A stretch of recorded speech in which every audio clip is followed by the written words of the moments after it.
Bonjour, je suis Émilie Verrecchia, je suis physicienne médicale depuis 5 ans, dont 4 en médecine nucléaire. Les data scientists sont importantes dans le métier de radiophysicien parce que de plus en plus on est amené à utiliser des logiciels qui reposent sur du deep learning. Et donc pour moi c'est important de comprendre comment ça fonctionne. Pour l'instant je n'ai pas implémenté moi-même ce genre d'algorithme parce que je considère que je ne suis pas assez formée encore sur ce sujet. Mais effectivement ça fait partie de mes projets à court terme. Je n'utilise pas personnellement l'intelligence artificielle, mais les praticiens et les manip radio de mon service l'utilisent à travers plusieurs de nos applications. L'intelligence artificielle, à la fois, c'est une révolution dans son concept, dans les possibilités qu'elle laisse entrevoir, notamment en termes de gain de temps pour peut-être faire plus de recherches.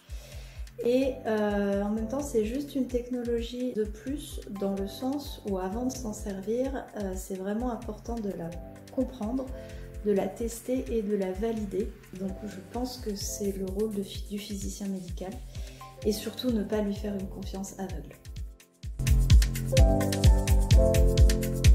Les challenges pour moi dans ce métier, ils sont surtout d'ordre relationnel. On a beaucoup d'interlocuteurs. Il y en a certains qui ont un petit peu de mal à accorder leur confiance et le fait d'être une femme, ça nous oblige parfois à faire nos preuves 2 fois plus avec certains. Et du coup, c'est surtout sur le plan humain en fait que j'ai dû progresser ces dernières années. J'ai pas de grosse fierté professionnelle, ça fait plaisir de publier une thèse ou un article de temps en temps. Mais dès que j'atteins un objectif, de toute façon, j'ai déjà en tête le suivant et du coup, ça avance comme ça, quoi. Dans mon service, j'ai mis en place l'imagerie TEP 4D pour synchroniser les examens TEP avec la respiration des patients.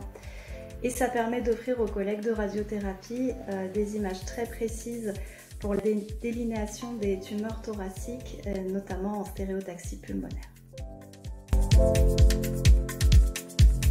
Mon prochain challenge, c'est de valider cliniquement plusieurs outils basés sur l'intelligence artificielle que l'on a à disposition dans notre service. Pour améliorer la prise en charge des patients, j'aimerais participer à la mise en place de la radiothérapie interne vectorisée qu'on pratique encore vraiment très peu au centre hospitalier régional de Metz-Thionville. Le rôle du physicien médical en médecine nucléaire, il est essentiel à partir du moment où on souhaite assurer une prise en charge de qualité. Parce que d'une part, on a besoin d'équipements et de logiciels dont les performances sont testées et validées. C'est toute la partie assurance qualité qui est vraiment un des rôles principaux du physicien.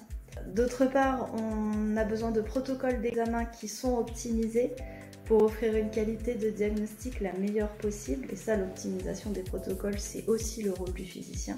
Et enfin, si on veut pousser toujours un petit peu plus loin dans la recherche d'innovation et le perfectionnement des pratiques, on peut également aussi confier ce rôle-là au physicien médical.